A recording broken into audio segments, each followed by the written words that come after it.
The official records of the Old West hide more than they reveal. Deaths with no explanation, treasures that vanished, people who disappeared into the desert. Hollywood sold heroes and villains. The archives tell a different story. These are 22 mysteries the history books preferred not to dig into. Number 1, the Lost Dutchman Mine. In the 1880s, a German immigrant named Jacob Waltz would show up in Phoenix carrying nuggets of pure gold. He bought what he needed, paid in gold, and disappeared back into the desert. Nobody knew where that gold came from, and he never said. When he died in 891, all he left behind were confusing instructions, whispered on his deathbed. That's when one of the deadliest searches in American history began. More than 600 people have died in the Superstition Mountains trying to find that mine, from dehydration, falls into canyons, or they simply vanished without a trace. The Apache always said that place holds something that does not want to be found, and that anyone who goes in looking for wealth does not come back the same. Even so, every year, new treasure hunters show up with maps and theories, convinced they'll be the first to find it. To this day, nobody has managed to. Number 2. Did Billy the Kid really die? Pat Garrett said he killed Billy the Kid in 881 in a dark room in Fort Sumner, New Mexico.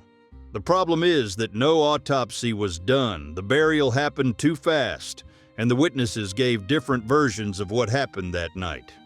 Almost 70 years later, an old man named Brushy Bill Roberts showed up in Texas claiming he was Billy. The guy had bullet scars in the exact right places and knew details that only someone who had lived through it could have known. He even went to the governor of New Mexico asking for an official pardon and was turned down. He died not long after. What makes it even stranger is that several attempts to exhume the body in Fort Sumner for DNA testing were blocked by local authorities. If the official story is true, why is anyone still so afraid to open that coffin? Number 3. Jesse James's gold. Jesse James robbed banks and trains for more than 15 years. When he was shot in the back in 1882, the authorities searched every possible place for the stolen money. They did not find a single cent. We're talking about amounts that today would add up to millions of dollars. It simply vanished. The explanation that gained traction over the decades is that he hid it all in caves scattered across Missouri and Oklahoma. People say he left coded clues for his family, but nobody has ever managed to fully crack the system. To this day, serious people still show up in those areas with metal detectors and old maps, trying their luck. Some explorers have found hand-dug tunnels that do not appear in any official record. Others went into caves and simply never came back. Nobody knows for sure whether the gold is still down there or if James burned through all of it while he was on the run from the law. Number 4. Eda Place. Who was she? This woman appeared out of nowhere around 1900 at Sundance Kid's side.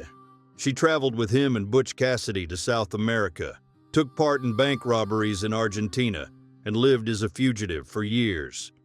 But the detail that still intrigues historians to this day is simple. Nobody knows who she really was. There is no birth certificate, no school record, no document confirming even her real name. In 1906, she returned alone to the United States and disappeared completely. 2 years later, Butch and Sundance supposedly died in a shootout in Bolivia. Eda was already gone. Investigators searched records in San Francisco, Buenos Aires, and several cities in Texas. Some theories say she changed her identity and lived an ordinary life into old age. Others suggest she died young. The fact is that after more than a century, she remains one of the biggest mysteries of the American Old West. Number 5. The Mountain Meadows Massacre. In September 1857, about 190 men, women, and children were traveling by wagon train through Utah Territory on their way to California. For 5 days, they were surrounded in an isolated valley. When they agreed to surrender, they believed they would be safely escorted out. Instead, they were executed in cold blood. Only 17 children survived, considered too young to tell what they had seen. For decades, the blame fell on native tribes from the region. But the truth was different.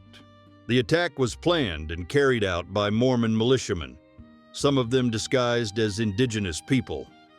Of everyone involved, only one man was ever tried and sentenced to death. And that happened 20 years later. Brigham Young, who was both the church leader and the territorial governor, was never formally investigated. Number 6. The Aurora Crash. 6 years before the Wright brothers ever got off the ground, something was already flying over Texas.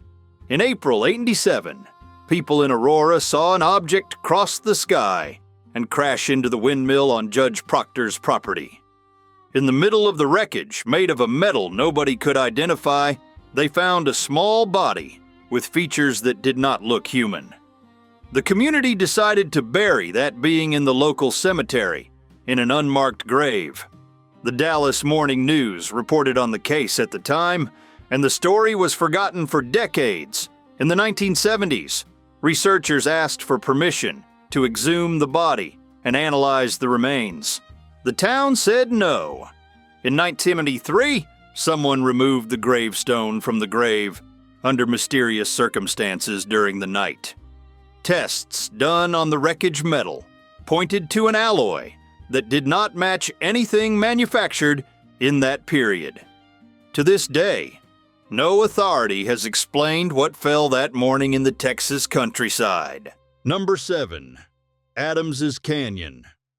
In the 1860s, a man named Adams worked as a guide in the New Mexico Territory. According to him, a group of Apaches took him to an isolated canyon where gold nuggets the size of walnuts covered the bed of a river.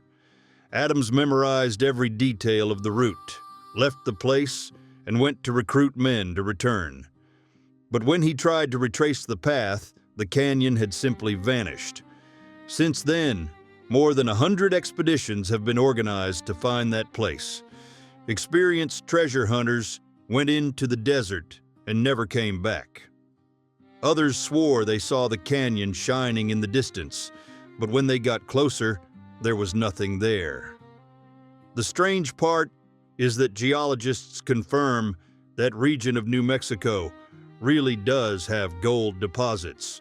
So the question nobody has been able to answer in more than 150 years is simple. Was Adams a very convincing liar, or is there really a canyon full of gold waiting for someone brave enough to find it? Number 8. Did Butch Cassidy die in Bolivia? In November 1908, the Bolivian army surrounded 2 Americans in a little town called San Vicente. There was a shootout, and then silence. The bodies were buried in an unmarked grave with no autopsy and no proper record. The Bolivian government simply declared they were Butch Cassidy and the Sundance Kid. Case closed, except not really. Butch's own sister swore he showed up alive at the family ranch in Utah in the 1920s. Other relatives confirmed those visits.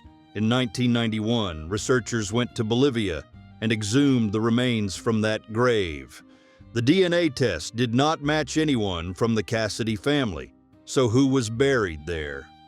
Some historians argue that Butch made it back to the United States, lived quietly as a rancher in Washington State, and died of old age in 1937. America's most wanted outlaw may have simply disappeared in plain sight. Number 9. The Ghosts of the Lincoln County War, New Mexico, 1888. A fight between 2 groups of merchants over economic control turned into an open shootout. Billy the Kid, who was around 18 at the time, got involved in the conflict as a hired gun. In just a few months, ambushes and murders left dozens dead across ranches and dirt roads. But what happened after the war is where things get strange. County records show that at least 4 properties whose owners were killed in the conflict were taken over by new families and abandoned in less than 2 years. No document explains why. The new residents simply left, leaving furniture, tools, everything behind. Families who have lived in the region for generations know these stories, but almost nobody talks about them openly. It's the kind of silence that says more than words ever could. Number 10. Who ordered Wild Bill? Hickok killed. Deadwood, 86. A lawless town full of prospectors, gamblers, and gunslingers. Wild Bill Hickok was the kind of man nobody wanted as an enemy. A legendary shooter, former marshal, famous all across the West. And there were important people in Deadwood who did not want him around. Saloon owners, wealthy miners, and local politicians feared that Hickok might be named sheriff and start bringing order to that chaos. On August 2nd, he sat down to play poker at Saloon number 10. For the first time, he had his back to the door. Jack McCall walked in, pressed a revolver to the back of his head, and fired. McCall was arrested, tried, and hanged. But before he died, he changed his story several times. He said it was personal revenge, then later admitted other things. Documents from the time suggest that powerful men paid McCall to do the job. The question that was never answered is, who really gave the order? Number 11. Confederate gold. In April 1805, when Richmond fell, President Jefferson Davis fled carrying what was left of the Confederate treasury. It's estimated that it included millions in gold, silver, and coins. The convoy headed south through Georgia, but at some point along the way, the money simply disappeared. Nobody was ever able to explain where it went. The officers escorting the load gave conflicting versions, and some died before they could be questioned. For decades, maps turned up claiming to show the exact location, and treasure hunters searched abandoned mines, farms, and rivers all across the American Southeast. Some found old traps set up to protect something that someone clearly wanted hidden. The federal government investigated several times and never recovered the full amount. That raises a question nobody has answered to this day. Was the gold stolen by the very people who were supposed to protect it? Or is it still buried somewhere waiting to be found? Number 12. The code no one ever broke. In 1942, the U.S. military had a serious problem. Every code they came up with, the Japanese cracked. The solution came from a place nobody expected. They recruited around 400 Navajo men from Arizona and New Mexico to send messages using their own language as the foundation. The result was devastating for the enemy. Neither the Japanese nor the Germans managed to crack a single transmission during the entire war. But here's a detail not many people know. Historians who studied Navajo culture found that the tribe's shamans had already kept a secret version of the language for centuries, used only in sacred rituals and forbidden from being shared with outsiders. In other words, long before any modern war, that language was already working as an unbreakable communication system. The question that remains is how a language created to speak with spirits ended up becoming the most effective weapon the United States used in the Pacific. Number 13. How many famous gunslingers were women? This one will make you rethink everything you know about the Old West. Military hospital records and Army documents show something nobody expected. Dozens of soldiers and cowboys were identified as women only after they got sick or died. Cathay Williams, for example, served for 2 years as a Buffalo soldier before the truth was discovered in 1868, and she wasn't the only one. Researchers believe that hundreds of women lived entire lives passing as men on the frontier. Some were fleeing abusive husbands. Others simply wanted the same freedom any man had at the time. They rode, shot, and lived side by side with other cowboys without raising suspicion. The question is, how many of those legendary gunslingers we admire in the history books were actually women who took that secret with them to the grave? Number 14. The Curse of Bodie. In the 1870s, Bodie was a mining town in California with about 10,000 people. It had a reputation as one of the most dangerous places in the Old West, with shootouts and fights pretty much every day. When the gold ran out around 1880, the town emptied out fast. People simply left and abandoned everything behind. Houses, stores, personal belongings. It all stayed there, frozen in time. Today, Bodie is a state park, preserved exactly the way it was left. But here comes the part nobody expected. The park rangers started getting packages in the mail. Inside were small objects visitors had taken as souvenirs. A nail, a rock, a piece of wood. Along with them came desperate letters apologizing. People reported accidents, serious illnesses, and family tragedies that started soon after they took something from Bodie. There are hundreds of these letters collected over the decades. Coincidence or not, nobody can explain it. Number 15, disease on the reservations. New Mexico, 1880s. Entire indigenous communities started getting sick all of a sudden. High fever, severe breathing problems, deaths one after another. Army doctors recorded everything as natural causes and moved on.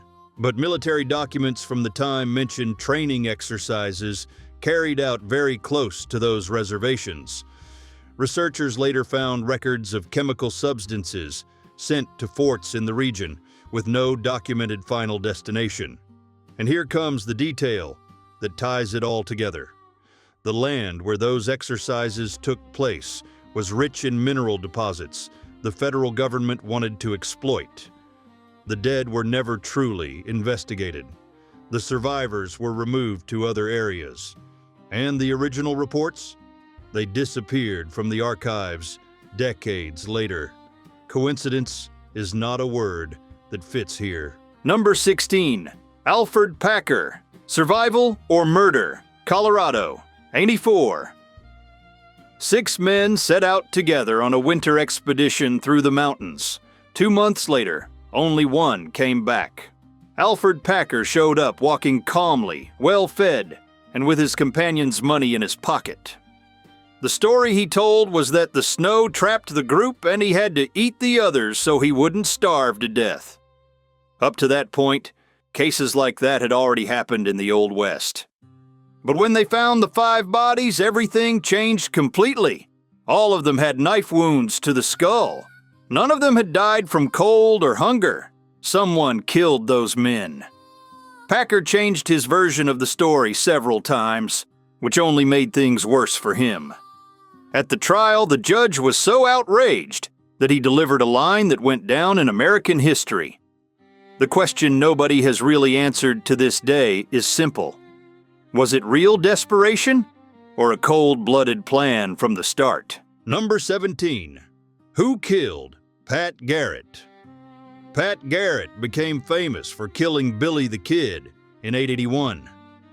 He turned into a living legend in the American West, but in February 1908, he himself was found dead on a dusty road near Las Cruces, New Mexico. He had been shot in the back. A rancher named Wayne Brezel turned himself in, saying it was self-defense. Now think about that. How does someone defend himself? By shooting another man in the back. The jury accepted that story and acquitted Brezel in less than 15 minutes. 15 minutes. Garrett had powerful enemies in the region, important people who wanted his land. Many researchers believe Brezel only took the blame for the real killer. There's a theory that has lasted for more than a century. Garrett knew secrets about Billy the Kid's supposed death, and someone needed to make sure he never opened his mouth. The case was never officially reopened. Number 18. The Miners' Creatures, California, 1850s. The gold rush pushed thousands of men into the Sierra Nevada mountains. Many never came back, and not all of them died from known causes. The ones who survived told stories that were way too similar to be a coincidence. Huge figures, covered in hair, walking on two legs, sneaking into camps in the middle of the night to steal supplies. For decades, the official explanation was simple. Mercury. Miners used that substance in the extraction process, and it causes severe hallucinations. Case closed, right? Not exactly. When researchers went to investigate the oral traditions of the native tribes from that region, they found something that complicates everything. Peoples who had lived there for thousands of years were already describing identical creatures with their own names in their languages, long before any European ever set foot in those mountains. If it was just the effect of Mercury, how did the native people see the same thing centuries earlier? Number 19. The Settlers Who Vanished, New Mexico, 19th century. This is the kind of story that makes you think twice before going to sleep.